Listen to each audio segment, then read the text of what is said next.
અખિલ ભારતીય વિદ્યાર્થી પરિષદ દ્વારા ટેકનોલોજીના એક ગંભીર વિષયને લઈને આજે વિદ્યાર્થીઓને સાથે રાખીને વિદ્યાર્થી પરિષદ દ્વારા આંદોલન કરવાની અંદર આવ્યું છે. વાઇસ ચાન્સેલર સર સુધી રજૂઆત મૂકવાની અંદર આવી છે કે વાત કરીએ તો ટેકનોલોજી ફેકલ્ટીની અંદર કોમ્પ્યુટર સાયન્સની અંદર આ વર્ષે સેલ્ફ ફાઇનાન્સ કોર્સની શરૂઆત કરવાની અંદર આવી છે, જેની ફી 1 લાખથી પણ વધારે છે.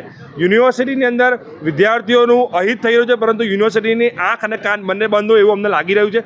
યુનિવર્સિટીની અંદર જ્યારે આટલો મોટો વિષય હોય પરંતુ યુનિવર્સિટીના સત્તાધીશોને ક્યાંક ને ક્યાંક ધ્યાનમાં આવતો નથી. એમને ધ્યાન આપવા માટે વિદ્યાર્થી પરિષદ દ્વારા રજૂઆત કરવાની અંદર આવી છે. વિષય એ છે કે 1 લાખથી પણ વધારે જ્યારે ડિપાર્ટમેન્ટની ફી હોય ત્યારે ગવર્મેન્ટની સ્કીમ પ્રમાણે વિદ્યાર્થીઓને ટ્યુશન ફી રિફંડ મળતી હોય છે. તેની અંદર 1 લાખની સામે માત્ર 3,000 રૂપિયા ટ્યુશન ફી મૂકવાની અંદર આવી છે. તો વિદ્યાર્થીઓના હિતની અંદર યુનિવર્સિટી ટ્યુશન ફીની અંદર વધારો કરીને વિદ્યાર્થીઓને વધારેમાં વધારે વળતર મળે એવી ચિંતા કરે અને ટેકનોલોજી ફેકલ્ટીના અલગ અલગ ડિપાર્ટમેન્ટના કેટલાક રિઝલ્ટ હજુ સુધી 45 દિવસ થઈ ગયા છે, પરંતુ રિઝલ્ટ હજુ સુધી ડિક્લેર થયા નથી. તો એને વહેલામાં વહેલી તકે ડિક્લેર કરવા માટે વિદ્યાર્થી પરિષદ દ્વારા રજૂઆત કરવાની અંદર આવી છે.